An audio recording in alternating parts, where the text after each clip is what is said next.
Welcome back to the Amazon European Masters as LDLC take down X7 once again in a game where I thought, Dino, X7 was taking this home. Yeah, I don't think you were alone. I think X7 was also thinking they were taking it home. I think LDLC, they fought tooth and nail. And this is what I meant with they weather the storm in the LFL. They play against teams like a Vitality B. They can completely take over the top side of the map. And somehow they still find the right place to turn it around. Especially because that game seemed like it should have been unlosable from the side of X7. You know, they were up 3 Drakes. Even when they threw away the Baron, they still managed to get the Mountain Soul for themselves with the composition they had. Viego into Lee Sin, into Ari. The Sion that was taking over side lanes with Hullbreaker against Sion. It just felt like everything was going right from the side of X7. Then all of a sudden, kapoof, it all just explodes in the favor of picks that come through from Yike and Eika. It's baffling, super entertaining though. I love how you make up Yike. It's like you put them together. That's the duo name, it's Yike. Yike, yeah. Now, I do want to talk about this draft because Goldbook, you said like this is an entire different X7 than compared to game 1.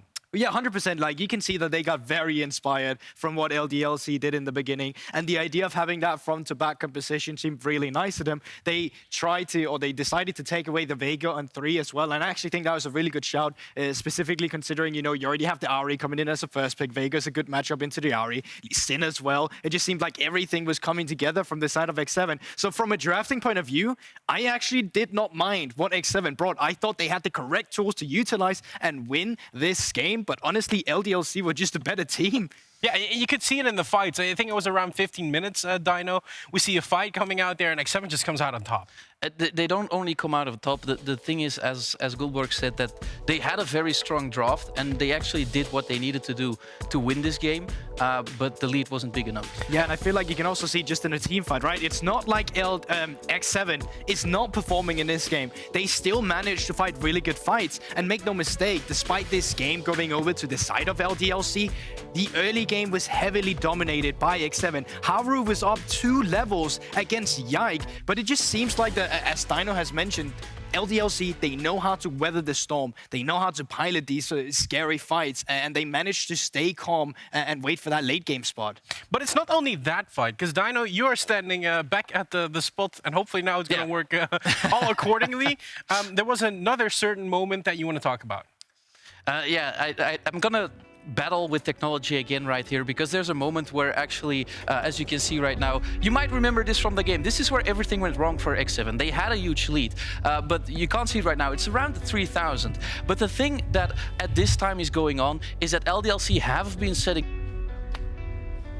interest at this moment for X7 to try to pick them off. And a very important person is Eika. He's all the way over here, and they lost him. He was farming topside, but they lost track of this player. And that's going to be very important, because actually Haru, who is setting up in his own jungle, trying to defend what is his, he doesn't know exactly where Eika is, but he knows that LDLC is in the area. And the big issue right now is, as we roll the clip, is that they actually want to pick this fight. They are ahead, they are winning. And at this moment, you see, they have no clue where Eika is, and he actually lands the charm. Suddenly, Yike jumps over the wall, and they get a clean pick on Haru. The crazy thing is not only that that Yike is almost dead right here, but that he survives the onslaught. And now the mid jungle of X7, they're beating hard, has been ripped out. And then they go for this play right here. And I stopped it here on purpose, because you just have to look at, and I know it's not flashy. I mean, he's playing Ornn, but you have to look at this guy, Ragner. He's the bouncer, and he's not gonna let them into this pit at all. The Baron is LDLC's for the taking, and the only 2 damage dealers X7 have left when they try to flip this, because they're still in the lead, is Jaeger and Nata. But those guys, they're not allowed to move at all. It's just a clean engage there from Ragnar, going on the AD of X7, even stopping Jaeger in the meantime, and their lead just evaporates. As if they never had it, it's suddenly back into an even game state, and we all know what happened afterwards. There were a couple of fights, but in the end, they kind of cleanly won. Every time we see these fights happen, and now we have seen 2 games of X7 versus LDLC, I do have to raise a question, Goldborg. Where does X7 fall short exactly? Well, to be fair, some of it goes down to what Dino just explained in that clip as well. Like, even when they have to lead, the setup to it becomes a little bit lazy as well here. The vision control around the barrier area was purely dominated by LDLC, so even though they're in their own jungle, X7 didn't actually really have the priority to play around with, to walk in there as a team and to get the play to come through to get that vision. And then it also just comes down to that LDLC LDLC as a team right now, they are just playing better. I hate to say it. I want X7 to do better, but LDLC right now with the 2 games we've seen, absolutely phenomenal. Yeah, and I kind of want to praise them. Also, Yike with his Elder Steel. I want to talk about that a bit, Dino, because it's crazy to me that how doomed this game looked on the first 20 minutes. They managed to turn it around. Yeah, I mean, even though Yike got a 2-1 or 2-0 start on his Lee Sin, he looked to be falling off a bit. He was focused in the draft as well. But they just outplay X7 here. I mean, X7 have a soul, and they're playing against a team that has a Baron and isn't even pushing. They want this Elder Dragon fight. And the big issue for them is that they never really get Yike out of the fight, and Yike keeps holding that position around the Elder Dragon. Yeah, there's a scary sign, but his eyes are on that soul. I mean, Yike has just been so good today. And like, yes, he falls behind sometimes in the early game to Haru on an individual level, but in terms of what he gets done for the team, in terms of the mid lane jungle duo, usually when I say mid lane jungle duel, I'll go Haru and Tempt. This game today, or this series rather, it's Yike. I do it all the time. Yike works. Yike works just fine. It's Yike, but I mean, as well, Yike specifically, what a performance from this guy. What a statement as well. 100%, because we were questioning, I mean, once again, against Haru, someone of world's class, he's been there, he's shown that he knows how to play the game, and then the story of Yike coming in from an LFL 2, working his way up. You even said he was a complete random 2 years ago to a lot of people. Now looking at his performance here, it seems like he's putting his staple in the game. It could be his breakout season. Again, we're coming back to this. He gets banned, he gets target in the draft. They even take away his Viego, but on the Lee Sin, he makes it work. Even though he has an early lead, doesn't really get a lot done in the middle of the game. It's him and Eika. And I want to zoom in on that last point because people counted this guy out. He was very good in the LFL, went to an A, to a team where it didn't really work out. He came back, everyone was like, why does LDLC want Eika back? And they gave him a year. Not a good year, but they gave him a year, and now he's back, and he's back in business because he's running over EU Masters. And I will just say what I've seen as well. Like, people really love to just hone down on Eika and give him a lot of trash, which I don't feel like he deserves. I feel like he's an easy target to go on, but you still see why the guy has been getting the chances that he has. And honestly, I wasn't a fan of Eika in NA. I didn't think he played specifically well, but the Eika I'm seeing at the European Masters, the Eika I saw in the LFL, he's been a completely different human being. It's clear to see that this guy is way more comfortable now, and we see it in these games too. He is incredibly gifted. LDLC, they've shown that they can do it. They have won a European Mass title before. It wasn't with Eika, though. I think it was with Viego back then. Yeah. They're currently still undefeated, and I think that's something worth mentioning as well. Yeah, for sure. Like, this is not even match point. This is just a way for you to just retain that undefeated streak. Imagine a team that just does not drop a single game in all of European Masters. I'm not saying it's going to happen, but I'm planting the seed now for the future narrative we can grab tomorrow as well. But in general, this team right now, they're looking exceptionally well, and it just feels like X7, they're so close to matching it as well. It's not like this is domination. It is in the late game, but it comes to a point where X7 is so close, and then they just drop it a little bit. It's all on the line for the NLC champions X7. Can they rise up in the final hour and take us to Game 4? Let's find out. Thank you again, Coolin, and I would like to pour a little water on the seed that Gulborg just planted. He's like, I'm not saying it is, but it is. Yeah, so as it stands, LDLC are now 8-0 in the Amazon European Masters thus far in spring 2022. Yeah, I pulled the whole title out. What are you going to do about it? They are 2-0 in this series. Can they go undefeated, not just in this series, but the whole tournament as it stands? Because they look unreal right now. One other thing is also with the 2 wins they have, regardless if this is a reverse sweep or not, NLC cannot reclaim the LFL NLC recent head-to-head. So LFL will... disaster. Disaster for some, of course. Yeah, there's Where's it gone? disaster for some. I'm sure that some others will be feeling much more favorably in that, and the Soraka coming into the picks and bans is continuing to just not be allowed for X7. They showed their front-to-back team fights with that champion before. It was way too difficult to deal with, and it shows that it's also just not just the Bisons, rather, picking that champion up. And I feel like X7 have been hammering down a little bit onto Yike, but the main issue that I've seen from LDLC that is really poking X7 2 games in a row now is Eika. When he was on the Vega, and then when he was on the Ahri, I think he has played exceptionally well on both champions, and you need to find some way to shut him down.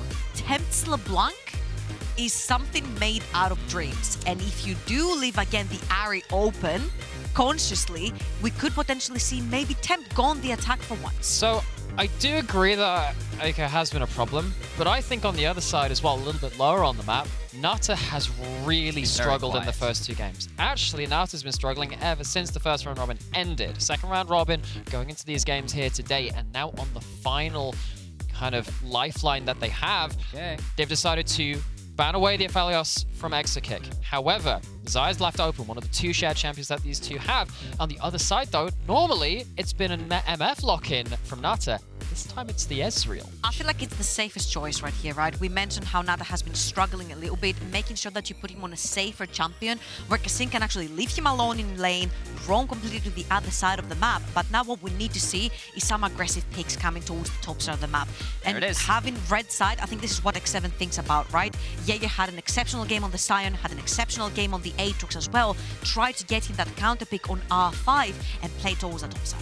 I saw the hover there on the Jins, and I thought that's a straight lock-in for Haru. He loves to play that champion even post-nerf, but instead they'll rotate back towards Kasing. Rakan, something I believe he's still undefeated 100% on. He reload did on. pick it earlier on in the series. He hovered, didn't lock it in. And so he'll have that down, and now LDLC, they've seen the bot lane. It leaves Yike to pick up the Jins out again. They also insta-lock the Yuumi to go alongside the Xayah. Okay, and now what this means is that X7 cannot afford to commit to any kind of a poke game. You have, on the side of LDLC, Xayah, one of the longest range, highest damage poke champions in the meta right now. And you got Sustain. You try and match poke for poke, X7 are going to lose that battle. You need to find some ways now to deny either LDLC from those grouped up situations or have a way to actually punish Xayah. Punishing Xayah, though, really, really difficult. Of course, that Yuumi on top of them, even harder to do so at that point. And X7 left trying to solve that conundrum.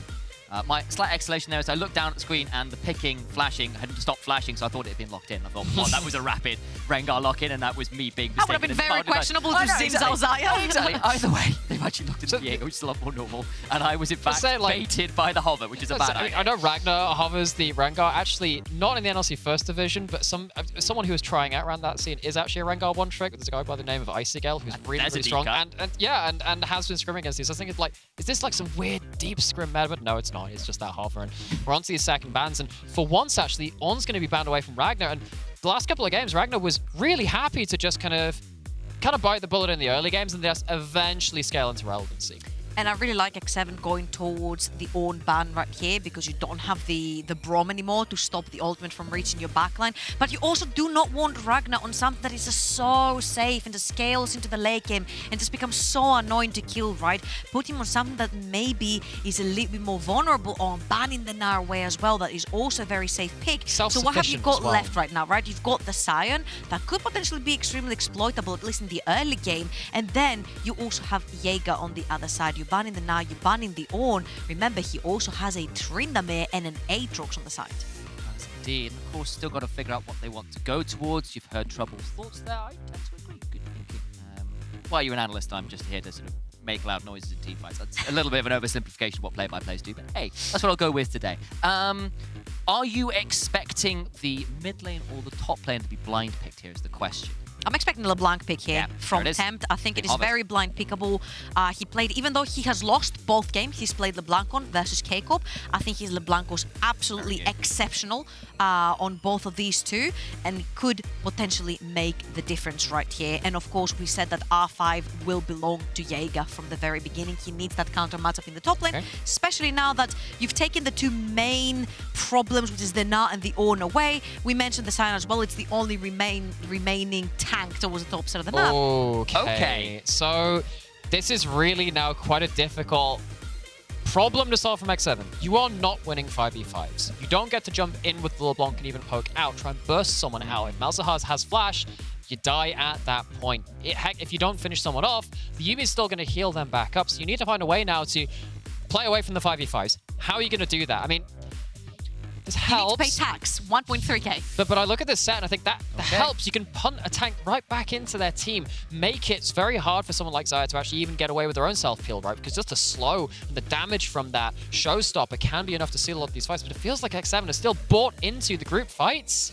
And I don't like that. Yeah, they've got some options. The Malzahar is in for Eika, and that was the counter they chose towards. It's another unique pick for this player who had been pretty happy to stay on the champions he'd shown in groups. So pulls this one out here into Tempt's LeBlanc that we're just saying was phenomenal even in those losses to Karmine Core. And I feel that like that's a pretty interesting answer, at least when it comes to the grouped up fights. He's now going to be potentially quite challenging. I kind of like the X7 draft, honestly. Okay. I feel like they're going for the Sell me on outplays. You've got the Viego and you've got the LeBlanc. You want to outplay the mid-jungle duo very early on. We said that Yike is extremely predictable when it comes to his jungle pathing. Full clear into maybe potentially invade at Raptors together with DOS. Use that pressure that you've generated in the early game and try to maybe catch him off guard, because he got 2 very early kills onto the Lee Sin in the previous game, and then you could just not shut him down. Even when he was 2 levels behind, he'd find the place. All right, I'm not fully sold, but I see why someone might want to invest. It was a decent defense. I appreciate it. There you go. Then the copium is in. But what could be our last game is about to get started. We're on to the Rift. LDLC 2-0 in the series. Yes, that last game, honestly, it was in X7's hands. They were in such a good position for large periods of that mid and late game, but LDLC, they find some good Baron takes, they found a good Elder Dragon fight, and they do manage to secure themselves this series point. But, as we said, still got to get that one more game in reverse sweeps. They're really not uncommon, and I believe in X7. I've got to hold some hope here. I want more games. I want a reverse sweep. You know, I want to believe in the NLC. Even as a neutral, if you sat out that more than 3 games typically brings the most entertainment for X7, they've got to really pull out all the stops in this game. Well, maybe they did, but now you have to really be on fire. And the person I really want to see pick up the slack in this game is Jaeger. I think Jaeger's played fantastically in the first 2 games, but in this game in particular, you need to be the difference maker. If you can shut down that Sion, again, have that huge impact in fights, get onto that backline by slamming the Sion into them, then maybe, and I'm saying it's a maybe because it's a slim chance in my eyes, maybe you can make something work in the bigger fights. On the contrary, if you think at what champions the Sion was playing into, especially the AD carry, was into an Aphelios, right? Extremely immobile. Yes, you have the Gale Force, but that's about it. Now you're playing into an Ezreal, who is extremely agile in the game, right? So it's not that easy to hit him together with the Rakan, the LeBlanc, the Viego. Like, they all move around the map so easily. They're all so mobile. So maybe it won't be such easy of a target for Ragnar to get people pinned down, especially because of that. I get the logic. But then the other problem is... I'm trying to sell you an Copium. But this is my kind of continual problem with this is that, I mean, as Jaeger misses the face breaker, of course that's the Conqueror for level 1 trading, but the thing with this side is that eventually it doesn't really matter what AD carry you're going into. It's just so hard when you've got the Yuumi on top of it to really force them out from that. He just walks into the river. You don't get to deny him that. X7 has to be very coordinated about how they go about this game. Okay, well, we've heard 2 different takes on how this game could play out, and I think both of them pretty viable answers for how we see the mid game get to a point for either team to win. Of course, we have to see how it actually plays out in process, but it's nice to hear we've got perhaps just a touch of Discord here. We'll have to see how it actually plays out. As it stands, though, nothing super crazy in the early game. Junglers pathing opposite ends, though. Haru towards the top end, Yike towards the bot side. And I'm honestly extremely surprised with how aggressive Haru usually plays, that Yike's playstyle has not been completely exploited by him, right? Because, again, he did blue buff into full clear towards the bot side of the map, extremely predictable, but Haru has been matching every single game so far. There's none of that early bloodthirst that we have seen, and the problem is, yes, you have a LeBlanc, but you can make trades with a LeBlanc early on. When that Malzahar hits level 6, when that Zhao hits level 6, it's going to be extremely difficult to play the 2 versus 2. Okay, but one thing they have gotten outside of ganks, outside of all the rest of this, is some tracking. Now we'll have to see if Yike is actually going to be spotted on this ward. Yike is going to be just full clearing, but again, Tempt using the early pressure which LeBlanc briefly has over Malzahar to push in, get a ward, and maybe set up Haru to make one of those aggressive plays. Indeed, he is. And we're seeing, again, while Haru hasn't necessarily made aggressive plays in terms of the kills, he's often found himself significant early leads, I think it's fair to say, and gotten ahead in terms of the gold levels. We saw a 2-level advantage for large periods of the last game. 1 level on that Nocturne versus Zhao game, and yes, maybe the early aggression in terms of fully punishing Yike in his jungle hasn't been there, but Haru's efficiency in terms of getting himself those leads has been there. He just hasn't been translated to actual wins.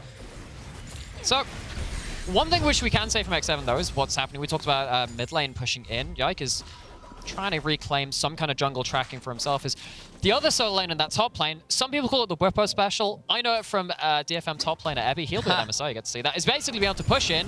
You cannot fight Sett as a tank on level 1, level 2. He walks up and he face breaks. You can see what was happening. Even though Jaeger couldn't take a huge trade, he could find something. But question is, what advantage is gonna play towards? Because top lane has now kind of solved itself for a brief moment.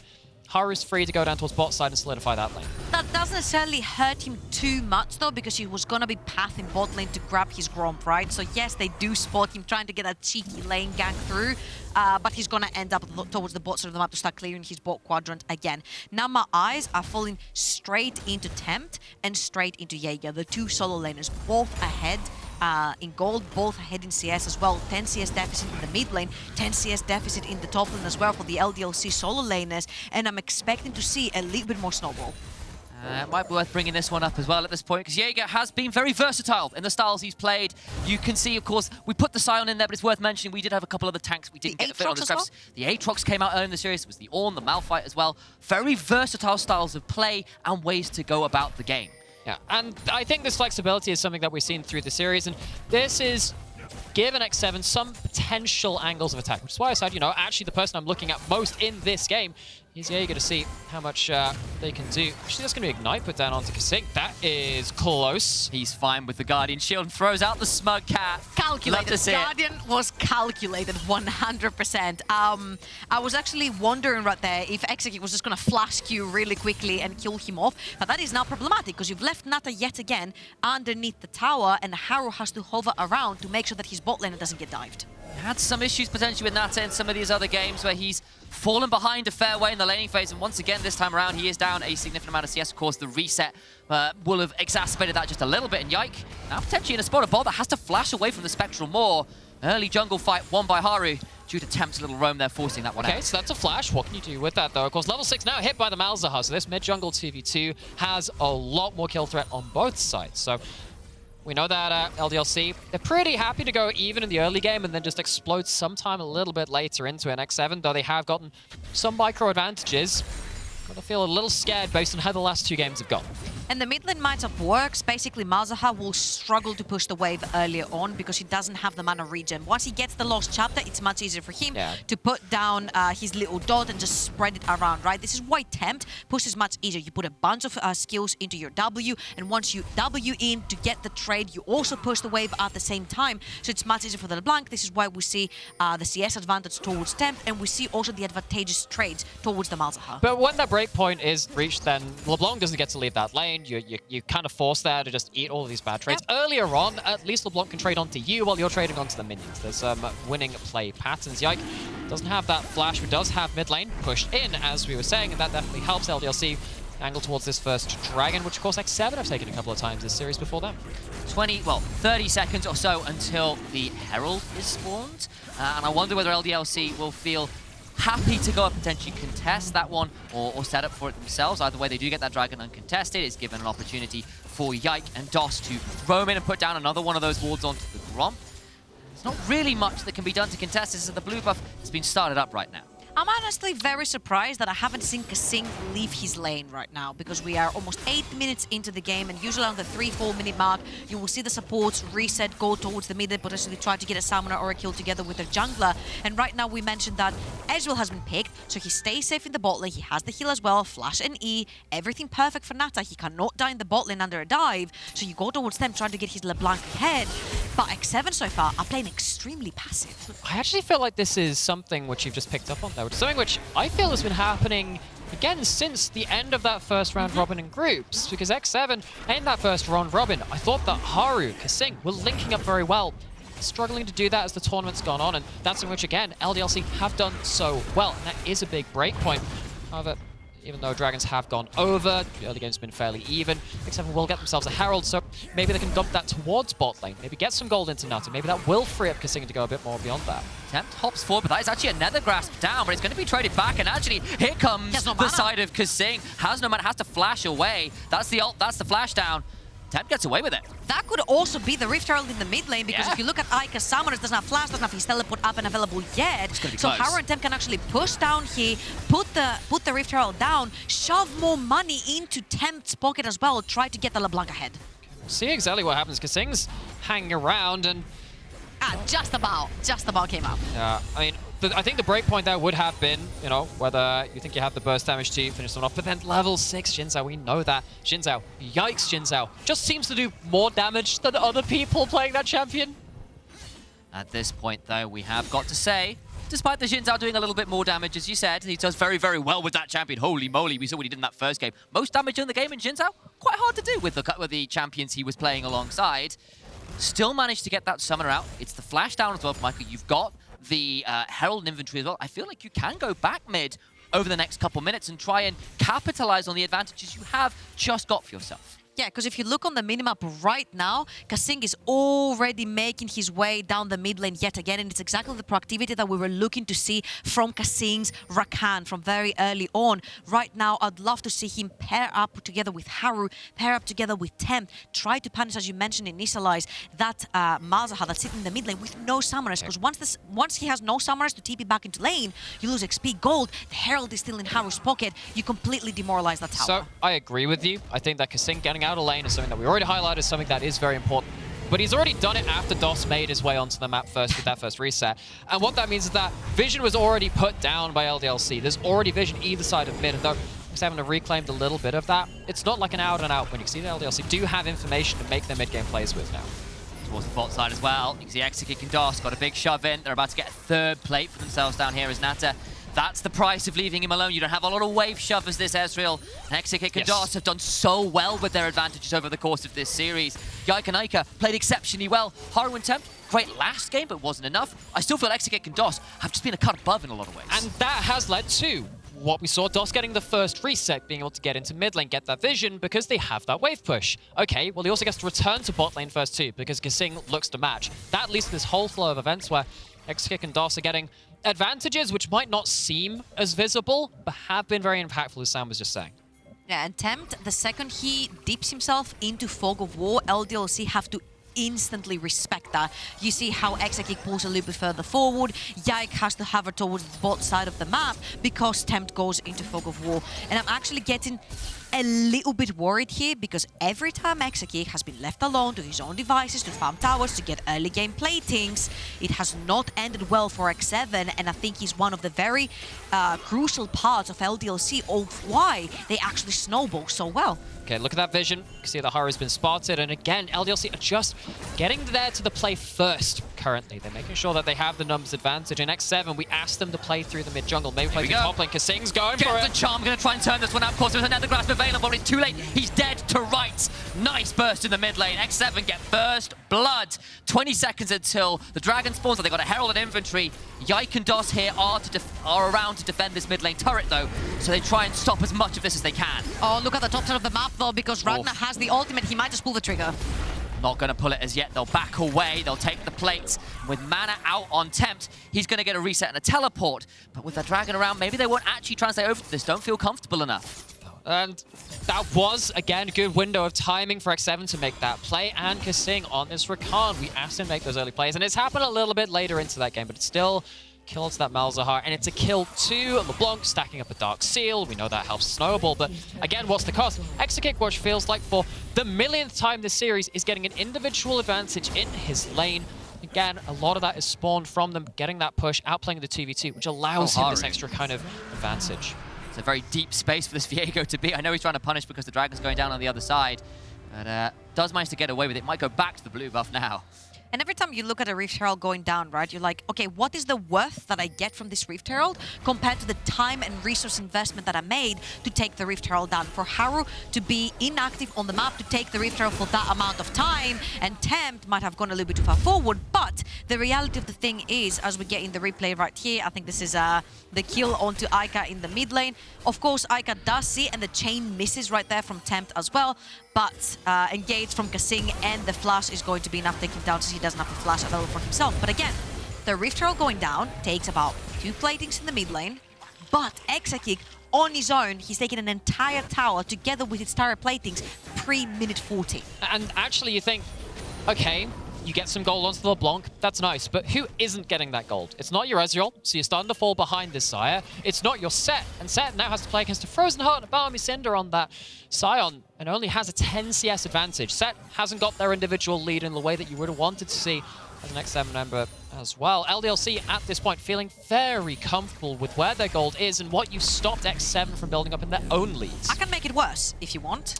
I don't want you to, but go for it. But I will. You're playing against the Malzahar. You have to respect the fact that maybe you're going to have to buy a QSS at some point if you don't want to get locked down, especially for Haru playing in the front line, maybe for Jaeger also playing the front line. You might need that QSS coming through. You know what else you need? Oh boy, just gets eviscerated. The QSS we're talking about, 1 and 2, you need anti-heal. You're playing into a Yuumi, you're playing into a Zinza with Conqueror. You need to be able to cut down all that healing that's coming from these champions. So that's 2 items, this is 2 taxes that you have to pay, not 1 in this game, and you're already behind. Yeah, and they can't exactly buy themselves an item that will give themselves a better draft into this comp that you can see as soon as that death comes through from Tempt. That's a null magic mantle. Yeah, screw that. Probably going towards a QSS, and not only is Malzahar getting their lane shoved in, starting to get it sorted, they're starting to get to the point where everyone can start to coalesce around their lane.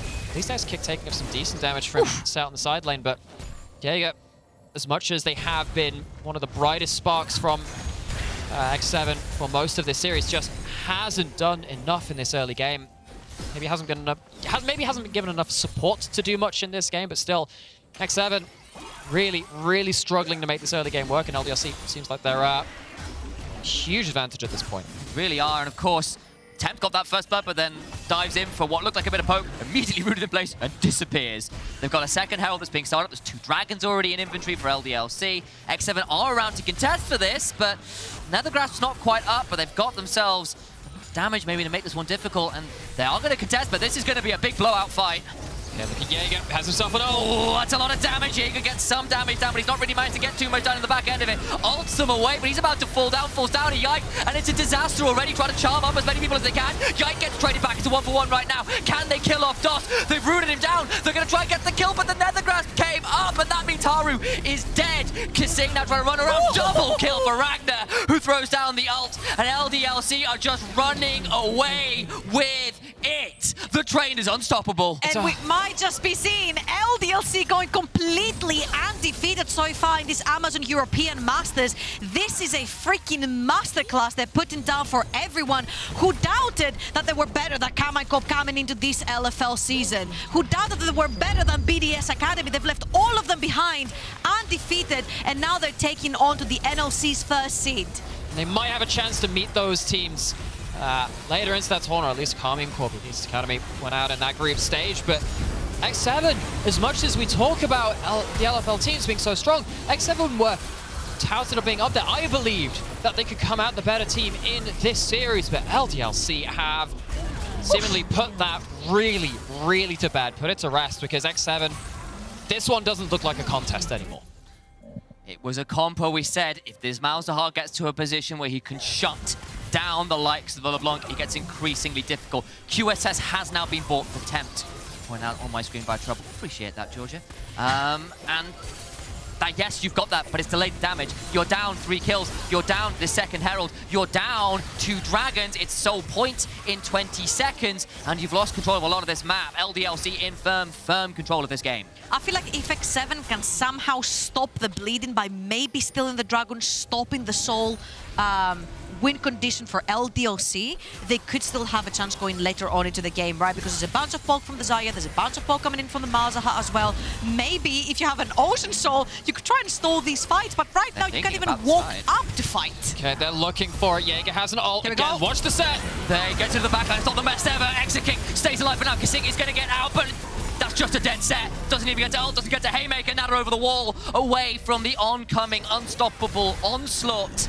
Now Tempt has to distort over the walls, and LDLC just so difficult to deal with. Yes, you've knocked up the Sion, but can you even get a kill? Kasing is dead as well. There's so much healing. They're going to keep running them down. X7 trying to get away. Nata's so down low. He's dead as well. Now Haru is an X-target. Maybe they'll turn on to Tempt instead. He's got a clone, but he's got no way out, and everybody is dying.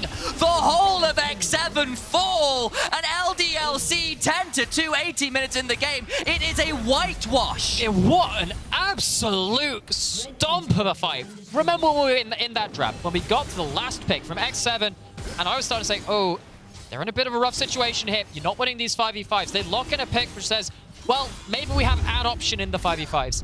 This is what happens when it doesn't work out. This is what happens when you go for the 5v5s, but you just don't have the same tools to fight with. You're relying on Exakick not having his hands in the right place at the right time. And all right. This is such a difficult game for Xayah. Oh, Jaeger. I think he's about to go down. The Titan kills him this time around. I think you're relying on Exakick not having his hands anywhere near his keyboard at this point to win, because he's done fantastically well the entire series in this particular best of 5. 1-0-4 on the Xayah, and we mentioned how important it was to get one of the carries on the Xayah, whether that was Nata or Exakick, and the second that the Xayah has been left open from draft, Exakick insta-locks that one, and he shows why it's been so good in this particular game. Every single member except the cat on the side of LDLC have a bounty, and I think if X7 want to have any chance of maybe miraculously somehow in some way turn this around, they need to start cashing all these bounties. You know what? Normally I like to entertain that kind of thought, but this is such a lead, such a combo advantage. It's so hard to talk about.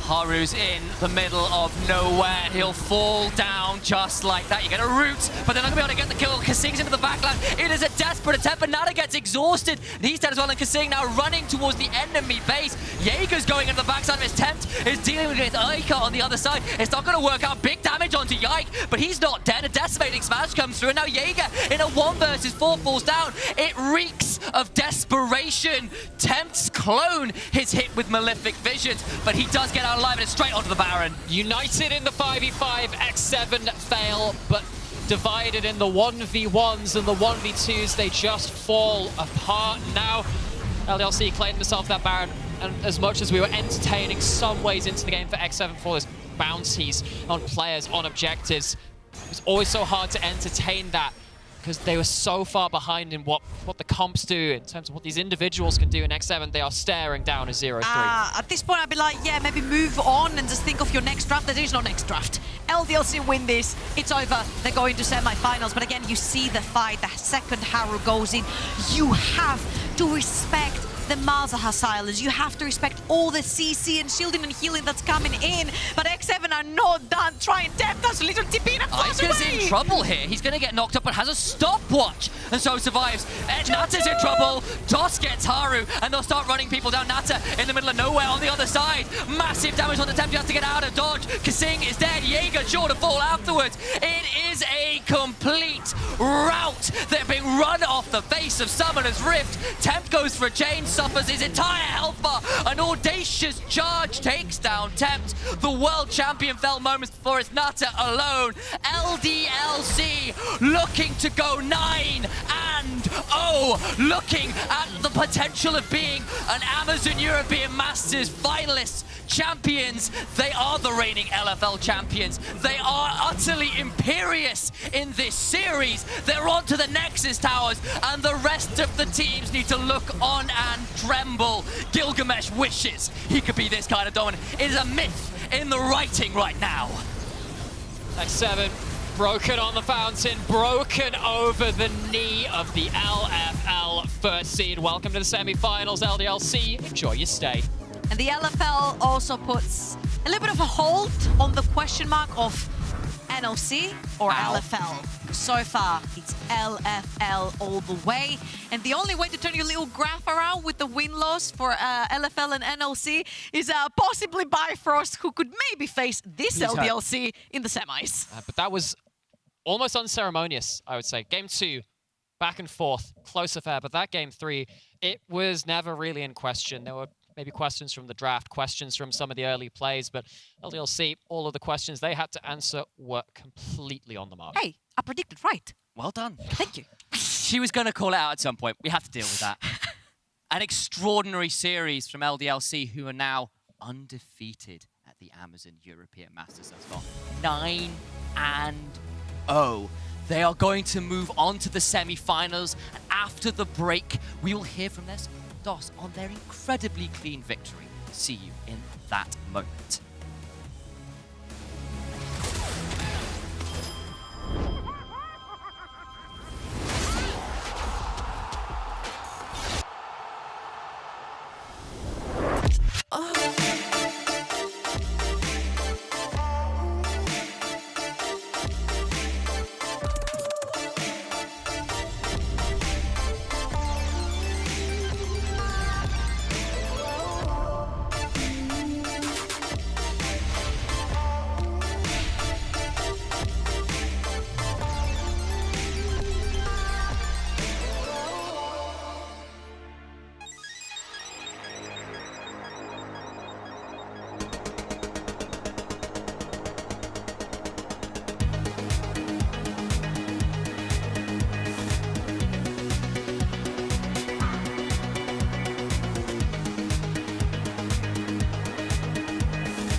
Welcome back to the Amazon European Masters, where we're joined by the victorious DOS. Congratulations on reaching the semifinals, our dear friend.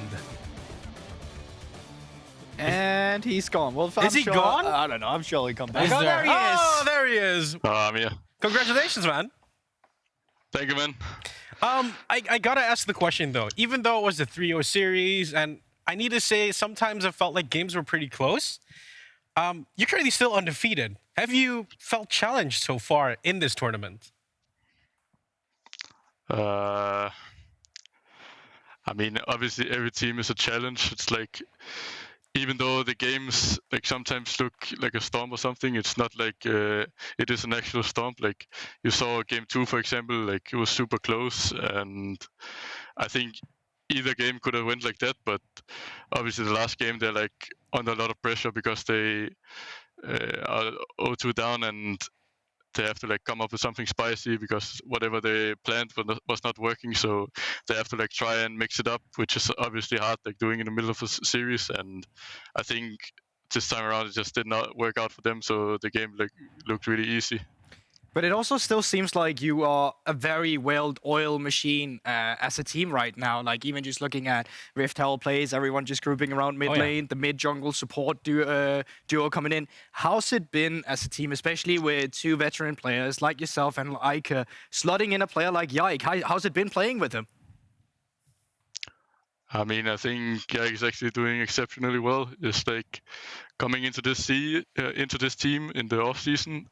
I was like, my biggest concern, if you would say that, then it would be like Yike, like how they would perform, because obviously like only played 2nd division, I think, or like Italian league or something. And honestly, like he's doing like everything you would expect him to do. He's listening to us, but he's also having his own opinions. And honestly, like we just already from the start, like when we started scrimming in the off season, we said to each other like, okay, we're just gonna try everything we can do to win, and there's like we don't need to be talking like super nice to each other or something. We just say things how it is, and even though it might like hurt a bit to hear like the truth short term, then long term is obviously better because we are getting on the same page as a team. And I think like right now we're just so confident in like how we want to play, and we have like really specific plays that we do. Like we say, okay, we do this like, exactly the way we do it in scrims, and it's just like when we have the basics down, everything looks easy in my opinion. Oh, yeah, that's the thing with a well-oiled machine. Like if it functions correctly, then it all looks very easy. Now, Diane, there's also a question you wanted to ask. Yeah, I'm pretty sure you've been here before, right? So because it's pretty cool to hear that Yike has been integrating well. But you have made finals with SK in 2018. Sadly, you lost. But we look at the bracket. You see Ultraliga. You see NLC. You're making finals again, probably. But who are you winning against in the finals? It's hard to say, honestly. Like I feel like every EU Master or like every National League, every LEC is like there's always teams that are like expected to win or whatever, or like the best players on paper. But I think like throughout the years, the game has become more and more of a team game, and you need to actually like get along with the team and have like good coordination as a team. Otherwise, you just won't win. And I think it's like really hard to judge from outside like which teams are good at doing so. Like you could say teams like Fnatic would be good or something because they have like had strong performance, but it's not like I don't have anyone I think that's like guaranteed that we're gonna meet in the final or whatever. Then I do wonder, and I'm gonna make this a bit easier then, because tomorrow Bifrost is playing Aegyo Rogue. The winner of that series is gonna be your semi-finalist opponent. Who do you expect to meet there then? Ooh, I got him. I mean, again, that's a tough one, honestly, because I think Aegyo Rogue is a bit of a cheese team, honestly. Like, they're playing the most random stuff. It's like, you know, Bisons in groups.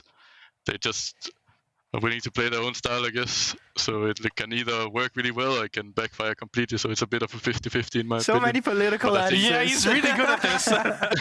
I'm just trying to be honest here because I think it doesn't really matter too much who we face anyway. It's like, I think they're not the strongest teams, both of them. And I think, honestly, if we just play our game, we'll win against any team. I love this answer you said. Huh? Honesty sometimes hurts. So I can reckon Bifrost and Igor Roger is currently just crying behind their PC. Thus, I'm going to thank you for your time, and I wish you good luck in the semifinal coming up on Tuesday, I think it is. Thank you very much. See you guys. I hope I got that right, to be honest. So, with that being said, let's have a look at the bracket where LDLC move on to the semifinals, and we face either Bifrost or Igor Rogue. And as Dos already said, Dino, it feels like a 50-50. I will wholeheartedly agree with that statement. The thing is, what he said, it rings true. Ego Rogue, they like to play their own style. They like to set up Rebel for success. He likes to carry from the jungle. And Bifrost will have to answer this. But if they answer it, then it's maybe game over for Ego Rogue because they're still playing with a substitute. Oh my god, he's so insightful. Are you on analyst desk again tomorrow? I am, actually. Oh my god, I'm looking forward to that. Remember to tune into that tomorrow. Yeah, and what's even more important, Dino, and I mean, we have a Daniel who is very proud of his country. We have 2 Benelux players tomorrow facing off against each other. So either way, we're winning, right? Like, it's either. I mean, it's small victories for us in this tournament. These are the victories you have to count when your teams are not making it into the tournament. Oh, that's a very sad one. No, but your expectations for tomorrow? Is it a 50-50? You said Igor Rogue, yeah. Dos said it himself, it could completely backfire. It could totally work for them. The things I see, though, in Igor Rogue are the bits that remain of Game Religion from a few years back when they made finals. Then, against Igor Rogue. It's a tough one. Like, I agree with Dos, and I think that what he said is most importantly, like, he doesn't even care which team is making it out. Is it Bifrost, is it Ego Rogue? They're gonna beat them whatever they can do, I mean, like, if they play their own game. Yeah, 100%. But I mean, like, it's gonna be the test tomorrow. Sometimes the creative madness that we've seen in drafts can sometimes be beneficial, or it can be the downfall of you as a team. And they are incredibly difficult to pilot. We saw it with Ego Rogue against Vitality B as well. So we'll see tomorrow. It's gonna be very interesting. Yeah, before we sign off, I gotta ask you the question, Goldborg. How does it feel to come in with all the seeds in quarterfinals and lose them in just 2 days? We haven't lost yet. There's still Bifrost tomorrow. How does it feel not having a team at quarters? All good. Tomorrow, we will see both LDLC's and Ultra League's last remaining hopes as Bifrost and Igor Rogue will clash for a spot in the next round. Have a good night, I think. And yeah, we'll see what's going to happen tomorrow. Is that correct, what I'm doing? I hope it's correct. I think it is. Oh, there's still something on text. That's all. The thing is, it went so quickly, right? Like, it was a quick 3-0. I mean, it's a bit sad for the NLC, but... I just got baited by production. That's all from us here at Amazon Masters tonight. But we'll be back tomorrow at 5 p.m. with the second quarterfinal between those teams already mentioned, Bifrost and Igor Rogue. Have a good night then, and see you then. Rest in peace, It was really clean until that last moment. I was clean.